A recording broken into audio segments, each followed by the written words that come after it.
à tous, merci de nous rejoindre. Voici les principaux titres développés dans notre édition.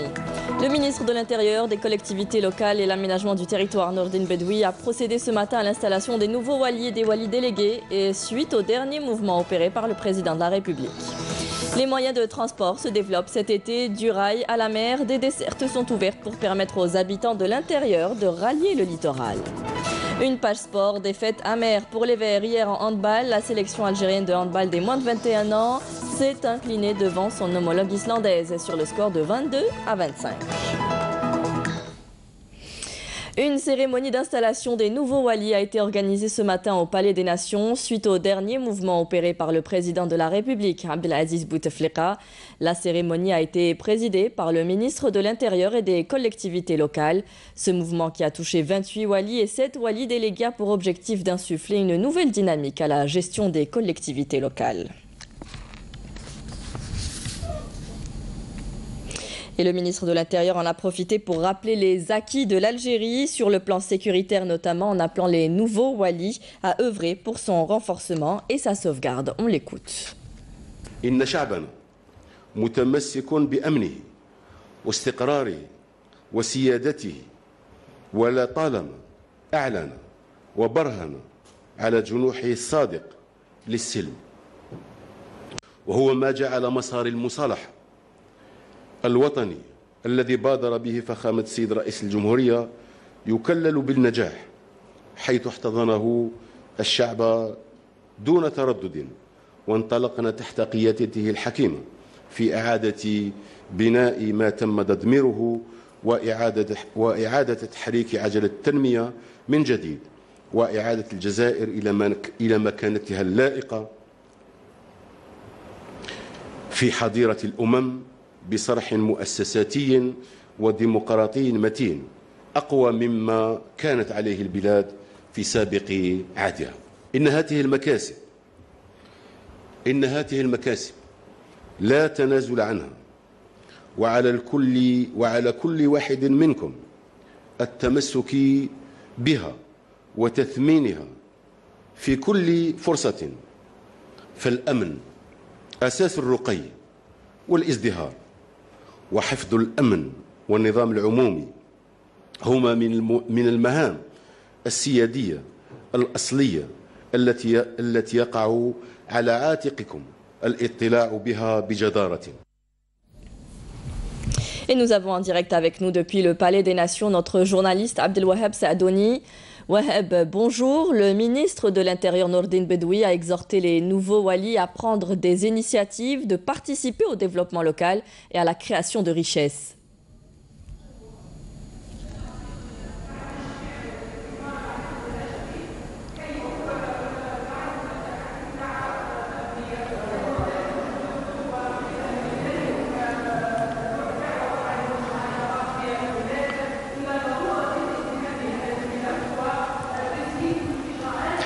Bonjour Friel, oui, comme on vient de l'entendre, le ministre de l'Intérieur Nordine Bedoui a tout d'abord, en quelque sorte, la confiance, a mis en exergue la confiance accordée par le président de la République aux walis nouvellement installés ou ceux qui ont été reconduits ou changés de wilaya, donc les appelant à apporter une nouvelle dynamique de développement local au niveau de leur wilaya. Il s'agit, Friel, désormais d'avoir un wali entreprenant, un wali manager, un wali créateur de richesses. Nordine Bedoui a également donc demandé aux walis de préparer les prochaines élections locales dans les meilleures conditions possibles. Il y a aussi d'autres points très très importants évoqués par le ministre de l'Intérieur. Notamment, il a cité les acquis, les récents acquis, notamment l'amendement de la Constitution qui a apporté beaucoup de facilité à la législation. Il y a aussi la réconciliation nationale au niveau donc sécuritaire. Il a appelé à consolider cette réconciliation nationale en faisant plus donc dans la prévention. Et on venait donc de l'entendre dans le sonore. Et comme Friel, on est en pleine saison estivale, le ministre de l'Intérieur l'Intérieur a donné des directives précises et spécifiques concernant donc cette saison. Il a demandé donc aux wali, notamment des wilayas côtières, à accueillir dans les meilleures conditions possibles toutes les populations qui viennent du sud ou qui viennent des hauts plateaux pour passer les vacances. Il a cité également le problème d'eau qu'il faut régler dans certaines wilayas. Il y a aussi en ces temps de chaleur le problème d'électricité donc dû à la surconsommation des climatiseurs, notamment au sud algérien. Il a donc mis le point sur trouver des solutions sur ce problème-là. Comme il a évoqué aussi le problème de la santé, je citerai également la sécurité routière, où il y a beaucoup d'accidents de la circulation. Des commissions ont été créées, multidisciplinaires à ce niveau-là, et qui doivent faire tout leur possible pour éradiquer ce phénomène, cette hécatombe. Il y a également, Feriel, la nouvelle rentrée scolaire 2017-2018. Les walis sont appelés à préparer dans les meilleures conditions cette rentrée scolaire, notamment au niveau des infrastructures, que ce soit au niveau des écoles primaires, secondaires, lycées ou les infrastructures universitaires. Donc, beaucoup de travail attend Feriel les nouveaux walis et les anciens qui ont été reconduits. Merci. Et on vous apportera d'autres informations dans nos prochaines éditions. Merci Waheb pour toutes ces informations. C'était donc les principaux points développés ce matin par le ministre de l'Intérieur Nordine Bedoui lors de la cérémonie d'installation des nouveaux walis organisée au Palais des Nations. Le transport maritime urbain commence à se développer ces dernières années dans le pays. Plusieurs dessertes sont assurées dans les villes côtières, ce qui n'est pas pour déplaire aux estivants. Les autorités locales souhaitent développer ce créneau à forte demande en faisant appel aux investisseurs privés. Nejma Harch. Joindre l'utile à l'agréable en alliant transport et tourisme. Désormais, les voyageurs algériens en quête de découverte et d'aventure peuvent se déplacer à travers différentes villes côtières tout en profitant des plaisirs de la mer. Des balades balnéaires pour promouvoir le tourisme maritime urbain. C'est la première fois جبت معايا الدراري pour profiter. En plus ما كانش الغاشي بزاف. Ça va tranquille. عندنا سياحة خلابة، مناظر طبيعية جميلة جدا. احنا نسيو يعني كل المجهودات تاعنا باش نرضيو يعني الطلب هذايا ورانا فتحنا يعني خطوط جديدة. كاينه لا لين تاع تمنفوس فتحنا هذا العام. دونك تمنفوس وكاينه لا لين تاع وهران عين ترك كذلك. الحمد لله يعني الصدى راهو موجود الناس راهي في اقبال كبير. Des navettes quotidiennes et régulières pour désengorger les routes à grande circulation en cette saison estivale et répondre aussi à une demande croissante des voyageurs désireux de découvrir le littoral algérien. Un secteur appelé à se développer, d'où l'impérative nécessité d'ouvrir le marché aux opérateurs privés. Nous devons développer ce secteur et renforcer ces lignes maritimes en faisant appel aux opérateurs privés.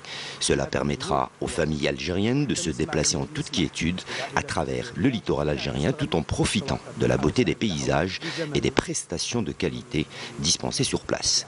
Il faut savoir que ces activités maritimes sont régies par des lois et les procédures pour l'acquisition des marchés sont en cours. Il s'agit de démarches administratives et financières avec les autorités compétentes. Outre le transport, les investisseurs privés sont invités à développer d'autres activités de plaisance maritime, à savoir la création de bateaux-restaurants, amarrés ou à quai, ainsi que d'autres prestations de divertissement et de loisirs.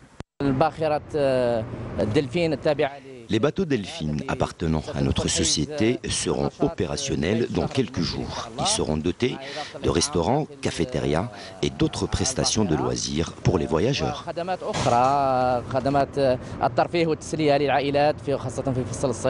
Les prix des navettes sont subventionnés par l'État, ils demeurent raisonnables. Le but étant de promouvoir le tourisme interne et fournir des prestations de qualité aux voyageurs. Et de la mer, on passe au rail, autre moyen de transport à développer. La SNTF a mis en marche pour cet été des trains spéciaux baptisés Trains de mer. Objectif, permettre à un plus grand nombre de citoyens des régions de l'intérieur du pays à rallier le littoral. Jazia Bayou. Pour cette saison estivale, la SNTF a mis en service des trains spéciaux baptisés Trains de mer. De nouvelles dessertes qui visent à rapprocher les estivants des villes côtières. درنا بالإضافة إلى القطارات الموجودة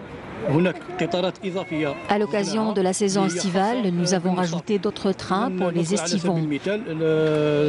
En plus de la desserte habituelle Alger-Zeralda, nous avons rajouté des dessertes à partir des hauts plateaux en direction des villes côtières.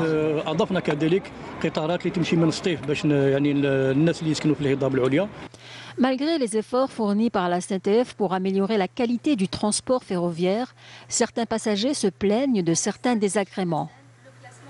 Je ne sais pas pourquoi il y a beaucoup d'arrêts, des villages, des petites villes, disons. Et donc la durée est un peu fatigante. Une troisième ligne quotidienne est mise en service entre Mohammedia et Mars al-Hajjaj à raison de 2 fois par jour. 3 autres dessertes quotidiennes seront prévues entre Annaba et Chihani. Une autre ligne circulant entre Biskra, Constantine et Skikda sera également opérationnelle durant toute la saison estivale. Et si vous habitez Msila au Borj Borerej, le train des plages sifflera près de chez vous. La locomotive a pris le départ depuis la capitale du Hodna vers la ville de Béjaïa cet été. Mounane Welhamoudi. Baptisés trains bain de mer, ces trains seront mis en circulation durant toute la saison estivale et relieront principalement les villes de l'intérieur du pays aux wilayas côtières. Il s'agit là d'une desserte qui reliera Msila à Béjaïa en passant par Borj Borerej. Après 3 heures de route, ces passagers pourront enfin sentir l'odeur de la mer et profiter des belles plages de Béjaïa. C'est la première fois que j'emprunte le train.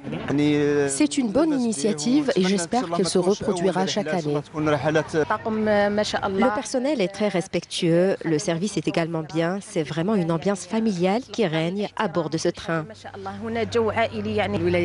Notre région ne renferme pas beaucoup de lieux touristiques. Cette desserte nous permettra de profiter de la mer.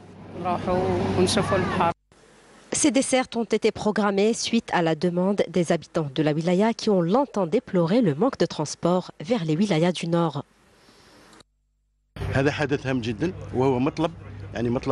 C'est un événement très important qui vient concrétiser les aspirations de la population de Msila. Je remercie donc les responsables de la SNTF ainsi que le ministère du Transport et des Travaux publics qui ont programmé ces dessertes au profit des familles à petite bourse.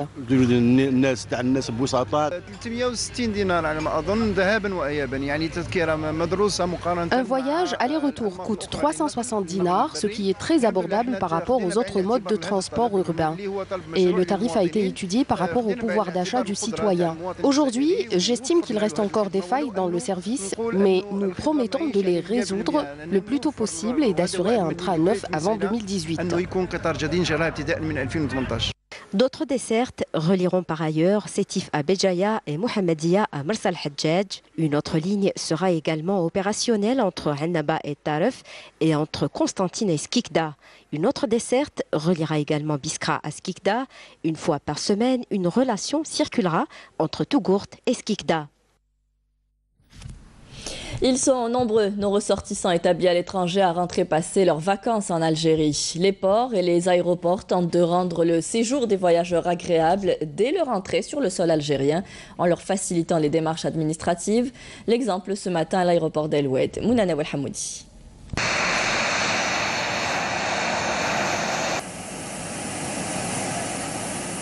Après 2 heures de vol entre Paris et El Oued, les vacanciers qui ont atterri à l'aéroport de Gmar ont grandement apprécié l'allègement des procédures de contrôle et de fouilles, en plus de la facilitation des mesures administratives. On constatait une bonne organisation des contrôles. On a été très bien accueillis. Il n'y a pas beaucoup de monde. Ça ne prend pas du temps et on passe vite. Donc, merci beaucoup. Avec un tel accueil, nous ne pouvons que nous sentir bien. Nous sommes bien dans notre pays. Les procédures douanières avancent avec une grande fluidité, en moyenne pas plus d'1 minute de contrôle par passager. Et les voyageurs sont très satisfaits. Pendant la saison estivale et en vue de satisfaire les passagers et d'assurer le meilleur accueil possible à la communauté algérienne, tous les moyens humains et matériels ont été mobilisés par les autorités de la wilaya de l'Oued. Tout a été bien organisé pour soulager les passagers. Nous avons profité de cette occasion pour faire connaître aux voyageurs les potentialités touristiques de notre région. La chaleur éprouvante qui marque cette région saharienne pendant l'été n'a pas dissuadé les Algériens de passer leurs vacances dans leur pays, où des dispositions particulières au niveau des ports et des aéroports ont été mises en place par les autorités pour le bon accueil des émigrés. Dans le cadre de la lutte antiterroriste et lors d'une opération de recherche et de ratissage, des détachements de l'armée nationale populaire ont découvert hier 21 juillet à Tipaza, dans la première région militaire, une casemate pour terroristes contenant des denrées alimentaires et divers objets. Par ailleurs, et dans le cadre de la lutte contre la contrebande et la criminalité organisée, des éléments de la gendarmerie nationale ont arrêté à Oran 3 narcotrafiquants et saisi plus de 600 kg de kif traités, tandis que des éléments de l'ANP ont intercepté à Bourj Bedi Mortar et à Ngizem 4 contrebandiers et saisi un véhicule tout-terrain, des groupes électrogènes, des marteaux-piqueurs ainsi que plus de 100 000 unités de différentes boissons à Biskra. Sur un autre plan, des éléments de garde-côte ont mis en échec une tentative d'immigration clandestine de 37 individus à bord d'une embarcation pneumatique à Skikda, tandis qu'à Tlemcen et Ouargla, des détachements de l'ANP ont appuyés par des éléments de la gendarmerie nationale et des gardes-frontières ont intercepté 17 immigrants clandestins de différentes nationalités. Actualité internationale, la ville El-Quds sous haute tension. 3 Palestiniens ont été tués dans des heurts qui ont éclaté après la grande prière du vendredi entre les forces d'occupation israéliennes et des manifestants près de la vieille ville à El-Quds occupée, où la tension est montée d'un cran depuis l'installation par Israël de détecteurs de métaux aux entrées de l'esplanade des mosquées. Le secrétaire général de la Ligue arabe, Ahmed Aboulghait, a condamné l'occupant israélien pour son usage excessif de la force contre les Palestiniens non armés. Le secrétaire général des Nations Unies, Antonio Guterres, a profondément déploré la mort des 3 Palestiniens et demande l'ouverture d'une enquête. Quant au président palestinien Mahmoud Abbas, il a annoncé un gel des contacts avec Israël tant que les nouvelles mesures de sécurité mises en place autour de l'esplanade des mosquées ne seraient pas annulées. Suite à ces violations et graves dépassements, l'Algérie condamne vigoureusement les dernières mesures prises par Israël visant à empêcher les Palestiniens à accomplir les rites religieux, a annoncé le porte-parole du ministère des Affaires étrangères, Abdelaziz Ben Ali Cherif. L'Algérie appelle la communauté internationale à réagir pour protéger le peuple palestinien et mettre un terme aux violations commises par Israël. Abdelaziz Ben Ali Cherif rappellera le soutien indéfectible de notre pays au peuple palestinien. 30 terroristes ont été tués par l'armée égyptienne dans la province du Nord Sinaï. Selon une source militaire, les terroristes ont été abattus au cours d'opérations militaires menées dans la province ces 4 derniers jours, précisant que 5 autres terroristes ont été capturés lors de la campagne. Près de 370 000 cas suspects de choléra ont été recensés entre fin avril et le 19 juillet dans 91% des gouvernorats du Yémen. C'est ce qu'a annoncé l'OMS. Chaque jour, plus de 5 000 Yéménites tombent malades avec des symptômes de diarrhée aqueuse aiguë ou de choléra. L'OMS et ses partenaires de santé concentrent actuellement leurs ressources sur des interventions visant à traiter les personnes touchées par l'épidémie et à réduire sa propagation. On arrive à la page sport de ce midi avec vous, Hakim Kishoud, bonjour. Bonjour Feriel, bonjour à toutes et à tous. Alors, championnat du monde de handball des moins de 21 ans, les Algériens n'étaient pas loin de l'exploit hier face à l'Islande. Ah oui, c'est dommage. À 3 points seulement, ils ont failli créer l'espoir. On savait que ça allait être compliqué. 2 matchs pour les Algériens qui sont très compliqués, dont celui de ce soir face à la Croatie. Ce sont les 2 ténors de ce groupe D, composé, donc on le rappelle, de l'Algérie, de la Croatie, de l'Islande, du Maroc et bien sûr donc de l'Arabie Saoudite. Les Algériens vont devoir encore une fois ce soir sortir le grand jeu face à une monstrueuse équipe de Croatie qui est 2e au classement général avec 6 points juste derrière l'Islande, et ils vont devoir encore sortir le grand jeu. Les protégés de Gherbi vont devoir jouer comme hier, voire mieux qu'hier, et éviter de commettre des erreurs avec l'espoir de faire soit match nul, soit pourquoi pas, même si en cas d'une défaite, perdre avec un minimum de points pour espérer par la suite au goal average être mieux classé, c'est-à-dire entre 3e et 4e place de ce groupe D. Ça reste difficile puisque les adversaires seront E du groupe C, composé donc de la Tunisie, de l'Espagne. C'est des gros ténors, hein, de grosses équipes. Il va falloir ce soir tout tenter face à cette équipe de Croatie, en espérant bien sûr vaincre dimanche donc l'équipe d'Arabie Saoudite pour être troisième de ce groupe D. Et je vous propose de revenir sur la journée d'hier avec Nessima Imloul. La troisième journée a été animée par les 4 groupes. D'abord la coupole olympique Mohamed Boudiaf, c'est le groupe B qui fera l'ouverture. Après 2 succès consécutifs, le premier en battant l'Égypte sur le score de 36-30 et le second contre la Suède 31-20, la France fait un match nul face à la Slovénie et les 2 formations partagent le poste de leader de leur groupe avec 5 points chacune. De son côté, le Danemark ne trouvera aucune difficulté à battre son homologue, le Qatar, avec 10 points d'écart, encaissant ainsi 2 points, alors que le Qatar rentre dans la zone de danger avec l'Égypte après s'être incliné face à la Suède par 35-27. Dans le groupe A, la Corée du Sud, qui n'inscrit aucun point, se voit dominée totalement par l'Allemagne sur le score de 48-33, qui conserve sa première place dans le groupe avec la Norvège qui, elle, va arracher sa victoire en creusant 6 points d'écart, soit 29-23, face aux îles Féroé, qui maintient sa 3e place. Alors que la Hongrie obtient 2 points en battant le Chili et se classe 4e. À la salle Harsha Hassan, le classement est complètement chamboulé dans le groupe C. Si l'Espagne décroche sa 3e victoire en battant le Burkina Faso et conserve sa place de leader avec 6 points, la Russie, elle, réalise son premier succès contre le Brésil par 23-20, obtient 2 points et va partager la 4e place avec son adversaire. Et la Tunisie, qui fera une belle affiche en battant la Macédoine par 32-27, inscrit 2 autres points et s'aligne au 2e rang avec la Macédoine. Dans le groupe D, la victoire de la Croatie par 26-24 est très mal gérée par les Argentins qui perdent leur 4e place qui revient à l'Arabie Saoudite qui, elle, savoure sa première victoire contre le Maroc par 29-19. La sélection algérienne qui a démontré une belle performance et plus d'assurance s'est malheureusement inclinée devant un adversaire coriace, l'Islande, qui conserve la tête du groupe avec la Croatie, prochain adversaire à affronter le samedi 23.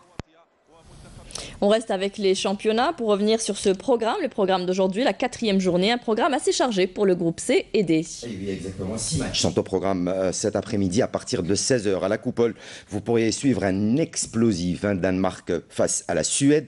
Le Qatar, lui, affrontera l'équipe de France et la Slovénie affrontera l'Égypte dans la salle Harsha Hassan cet après-midi à partir de 16h en direct sur Canal Algérie. Vous aurez l'occasion de suivre le match Islande-Maroc. L'Argentine, elle, sera face à l'Arabie Saoudite et puis à partir de 20h45 en direct sur la chaîne nationale mais également sur Canal Algérie, la rencontre qui opposera l'Algérie à la Croatie. Et puis on rappelle à nos chers amis téléspectateurs qu'à partir de 19h20-25 ils pourront suivre un numéro spécial donc de ces championnats du monde sur Canal Algérie qui ira jusqu'à après la fin de la rencontre Algérie-Croatie. Très bien, championnat du monde toujours, mais cette fois-ci en athlétisme. L'Algérie a remporté après 8 jours de ses championnats handisport de Londres un total de 11 médailles, 5 en or, 2 en argent et 4 en bronze. Et oui, et les 2 dernières médailles, c'était hier, ou plutôt c'était donc mercredi avec donc la médaille de Mohamed Fouad Hammou en 400 mètres T13 et Linda Hamri au 200 mètres F12 et Mohamed Barrahel au 100 mètres T51. L'Algérie remporte donc dans cette catégorie respectivement une médaille de bronze au titre des 8e championnats du monde d'athlétisme de Londres. Mohamed Fouad Hammou a réalisé un chrono de 48,65 derrière le Namibien Jonas Mambala. Quant à Linda Hamri a également terminé 3e dans sa catégorie avec un saut en longueur de 5 mètres 42 derrière l'Espagnole Sara Martinez. Les finales prévues ce samedi mettront aux prises les 9 meilleurs athlètes qualifiés avec l'objectif de battre un record, le record qui appartient au Russe Egor Sharov, détenteur du titre mondial en 1 minute 53-16, mais absent en raison d'une suspension infligée par le comité olympique pour raison de dopage des équipes russes. Eh bien, félicitations à nos athlètes. Football à présent avec la Coupe arabe qui a débuté hier. Notre représentant, le Nasser Hussein Dey, entre en lice ce samedi pour le compte de la première journée du groupe A. Ils affronteront la formation d'El Wehda des Émirats Arabes Unis. Et hier, il y avait la rencontre donc entre l'Ahli d'Égypte et le Faisali de Jordanie. Et c'est aujourd'hui que le Nasser Hussein Dey, le représentant algérien, entrera en lice. Le Nasser Hussein Dey vise au moins d'aller en demi-finale lors de cette Coupe arabe prévue en Égypte. La mission sera très difficile, mais il compte atteindre au moins le dernier carré final de l'épreuve. La direction du club banlieusard donc de la capitale a opté pour des changements sensibles au niveau de son effectif en engageant pas moins de 13 joueurs. Le nouveau staff technique dirigé par l'ex-sélectionneur national Nabil Nariz aura forcément besoin de beaucoup de temps pour préparer cette équipe. C'est l'occasion pour le Nasser Hussein Dey de bien peaufiner sa préparation au vu de la reprise du championnat d'Algérie qui reprendra le mois d'août prochain lors de la Coupe arabe relancée par l'Union arabe de football, l'UEFA, après une absence de 4 ans. Le Nasriya évoluera dans le groupe A en compagnie d'El Ahli du Caire d'Égypte, d'El Wehda des Émirats Arabes Unis et d'Al Faisali de Jordanie. Les 100 et or entameront le tournoi ce soir face à l'Wehda des Émirats Arabes Unis à partir de 20h45. L'Union des associations arabes de football a réservé des dotations financières importantes aux lauréats. Il s'agira de décrocher la première place en espérant prendre un chèque de 2,4 millions d'euros qui fera certainement du bien au Nasser Hussein Dey. Ah, certainement, j'imagine. Alors, du foot encore, avec l'affaire du RC Relizane qui a déposé une demande au tribunal administratif et sportif de Lausanne en Suisse suite à sa rétrogradation en Ligue 2. Et oui, et c'est le président qui le déclare, le président de cette équipe du RC Relizane, M. Mohamed Hamri, qui s'est dit confiant quant à ses chances et les chances de son équipe de reprendre ces fameux 3 points qui lui avaient été défalqués en début de saison par la Ligue professionnelle de football en raison de non-paiement des salaires des anciens joueurs. On rappelle que le RC Relizane avait débuté la saison avec une défalcation de 6 points. Il a réussi à quand même régler les arriérés de paiement de ses joueurs, mais pour la fédération algérienne, c'était un petit peu trop tard. Le président, lui, a déposé une plainte, vous l'avez dit, au TAS, tribunal administratif et sportif de Lausanne. Ils espèrent, il dit qu'ils ont 80% de chances de récupérer leurs 3 points, sauf qu'il va falloir trouver une solution par la suite avec la fédération algérienne de football. Est-ce qu'il y aura un repêchage de l'équipe de RC Relizane qui compliquera un petit peu plus la tâche de la fédération et de la Ligue pour la programmation des matchs la saison prochaine? On va suivre ce dossier avec attention pour connaître les aboutissants de cette affaire. Affaire à suivre alors. Merci à vous pour toutes ces informations, Hakim. Restez avec nous. On terminera ce journal avec la 13e édition du Festival arabe de Djmila qui s'est ouverte jeudi au site antique de Cuicul dans la wilaya de Sétif. Un événement culturel devenu une référence dans la région des Hauts-Plateaux. La seconde soirée a été animée par le chanteur kabyle Rabah Asma et Hossein Osnami. Je vous laisse apprécier ces quelques notes musicales.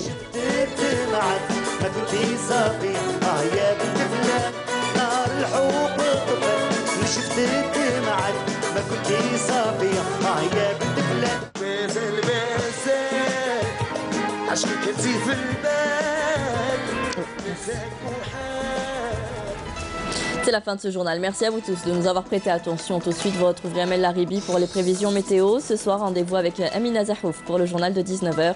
Très bonne journée à tous. Au revoir.